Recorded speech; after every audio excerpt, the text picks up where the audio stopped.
Hey, my friend. Today, I want to talk to you about something that shows up way more often than we even realize, and that is a scarcity mindset. That constant whisper of, there's just not enough. There's not enough money. There's not enough time. There's not enough love. There's not even enough of you to go around. Here's the truth that I really want us to explore today. Scarcity isn't about how much you have, it's about what you believe. So, what if instead of believing there's never enough, we started believing that God is for us, that everything is working out for our good, that there is always more than enough because we are deeply supported by God, a God of overflow, a God of abundance, a God of more than enough, a God who deeply cares for us and loves us so much. Hi, friends. Welcome to Taking Back Happy. I'm your host, Gina Granville, God's girl, retired homeschool mom of 4, empty nester, Gigi, essential oil and exercise enthusiast, Christian life coach, and someone who's taken back her own happy. I know many of you feel exactly like me in these midlife years, a sort of loss of direction, but way too young and vibrant to sit on the porch and just watch life go by. What if you could reimagine your life, finding deep joy, renewed passion, and purpose, and plenty of adventure in these midlife years? If you're ready to rediscover God's joy and purpose in this season of life, throw on those walking shoes, pop in those earbuds, and join me right here as we take back happy together.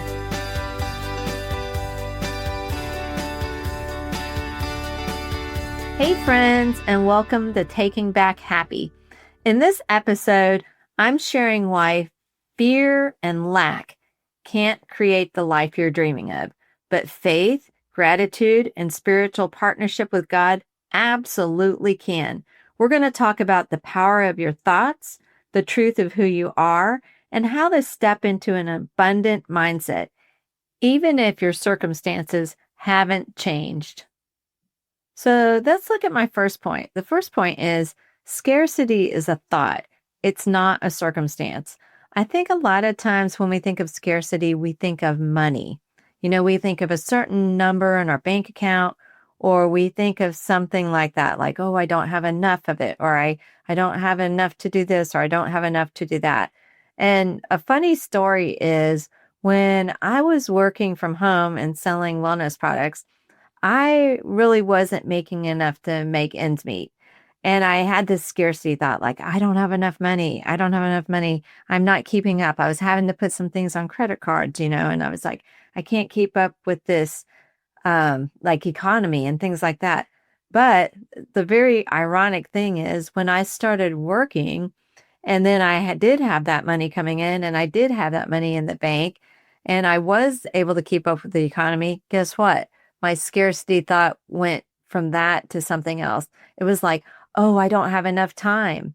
I don't have enough time to do the things I want to do. I don't have enough time to spend with my family, with my grandson. I don't have enough time to travel. I don't have enough hours of paid time off to go anywhere.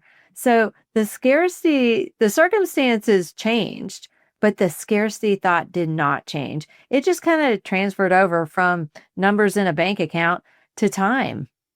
Here's the truth. You can have plenty. You can have plenty of time, plenty of money, and still feel afraid. Or you can have very little and still feel full of peace and gratitude. The choice is yours. If you've listened to me before, you know I like to say, we get to decide. And that really is the truth. Scarcity is rooted in unbelief. It's just kind of like a belief that God won't provide for us. And it's all up to us. And there's absolutely never enough. But instead of scarcity, what if we chose to believe in faith and abundance?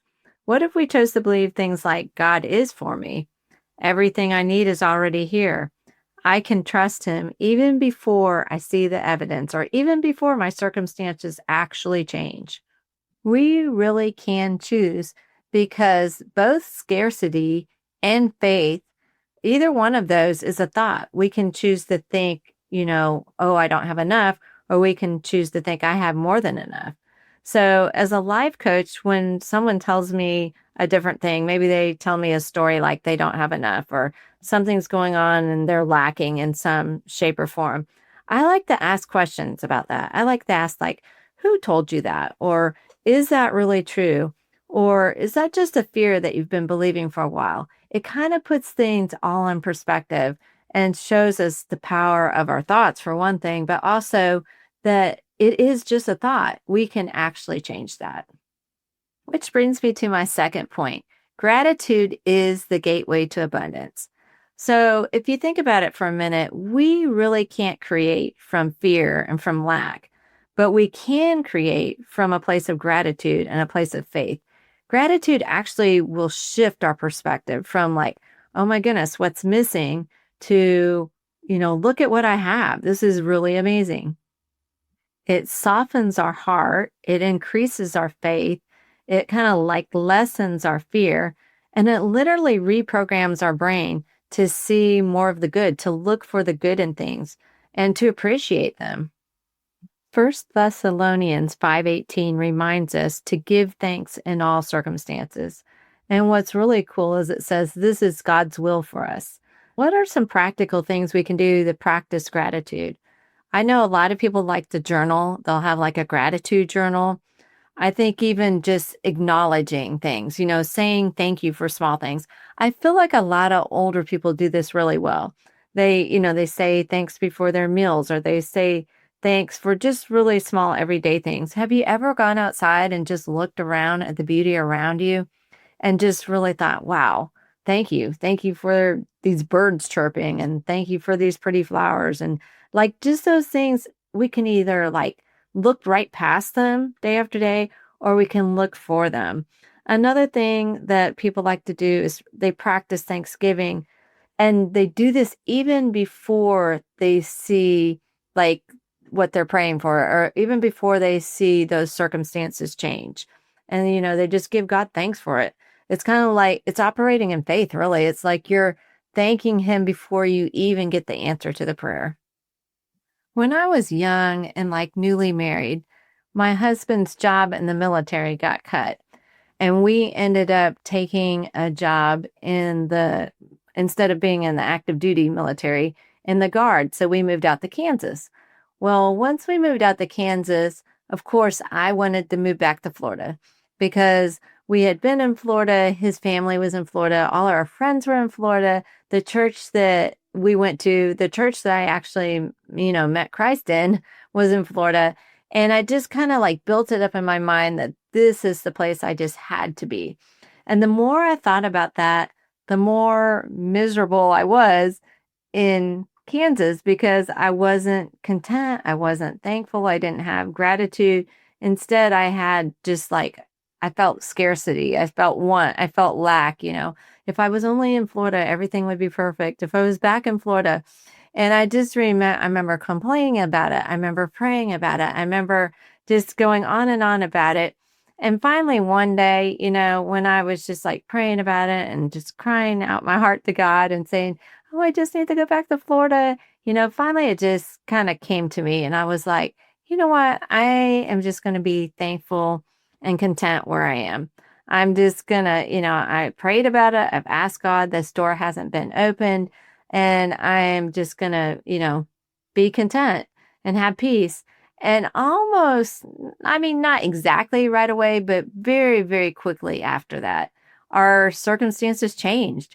And a job that wasn't even in Florida at the time was created in Florida. So it was like a National Guard off, like, I guess, duty station was actually created at the Air Force Base that my husband had worked at before we moved to Kansas. So, God can do anything He wants, but sometimes we need to have that little attitude adjustment first. We need to be filled with gratitude. The last thing we're going to dive into today is point number 3. You are a creator, and God is actually your partner. So this is like the truth of the matter. We're made in the image of God. So we are made in the image of a creator, the creator, which means we're wired to create with him. I just love that image. I love the image of co-creating with God. A lot of times when I think of creating something, I think of being creative or actually making something. But if we think about the law of creation, what we believe, what we think, what we speak, what we focus on, we eventually begin to see. Because like I'm always talking about this, like our thoughts create our feelings create our actions. And those actions really bring about the things that we want to see in our life. We can get on the same page with God by speaking life over our circumstances. We know in Proverbs 18:21, it says the power of life and death is in the tongue. And so that just shows us the more that we're speaking like positive things, we're speaking words of thanksgiving and gratitude, the better life we're going to have. If we're speaking like negative things all the time, oh, this is so bad, this is so scary, this is so awful, what do you think we're going to be creating in our life? We're going to be creating, this is so bad, this is so scary, this is so awful, right? But if we're speaking, there's at least a possibility here. At least there's something good that can come. I can at least make someone else's life better. We can do those things. We can make their life better. And it all begins with our thoughts and what we believe and what we say. And then, how we feel about that. And then the actions we take. I mean, that's really what faith is, right? It's even when we don't see it, before we even see it, before it's even there yet, we believe for it. We take baby steps toward the vision, the purpose, what we are actually creating with God. This isn't like, mumbo jumbo. Like a lot of people talk about manifestation and self-help and all that kind of stuff. This is just literally, trusting God and that partnership with the Holy Spirit. Sometimes we're afraid to pray for things, especially when it comes to praying for ourselves. I'm really good at praying for other people, for like praying for my family or my friends or this hurting and broken world. But when it comes to praying for myself, not so much. I don't think it's really like a lack of faith, but it's kind of maybe a fear-based, like, well, what if God doesn't answer it the way I want him to? Or what if he doesn't answer it at all? But what if instead of that, what if we lived like our prayers were already answered? That would just be life-changing. What would you think? What would you say? What would you do differently? So, my Taken Back Happy friends, I hope you're walking away today with a fresh reminder that you don't have to live from fear, from lack, from scarcity. That we can throw that behind us. We don't need that anymore. That isn't who you are, and it's definitely not who God is. We are fully loved, we are deeply supported, and we're actually made in the image of a creator who's designed to co-create a life of joy and purpose and abundance, and not just, tomorrow or someday, but even right now, starting right now. Gratitude's actually our gateway. Faith is our fuel, and God is already at work. He's already, his word, he goes before us. So we can trust that he's moving even when we can't even see it yet. And that gets me super excited. If this episode's gotten you excited too, and you're ready to dump the scarcity mindset and pick up the abundance, then share it with a friend.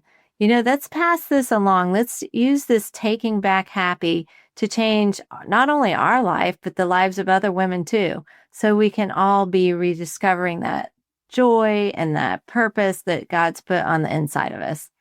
Until next time, let's take back happy together. If this podcast blessed and encouraged you today, I'd love for you to share it with your friends. You can take a screenshot and share it in your stories, but make sure you tag me at Gina Granville so we can connect. You can find me on Facebook, Instagram, and TikTok. Make sure you join my Taken Back Happy Facebook group. I'll meet you back here soon, and we'll continue taking back happy together.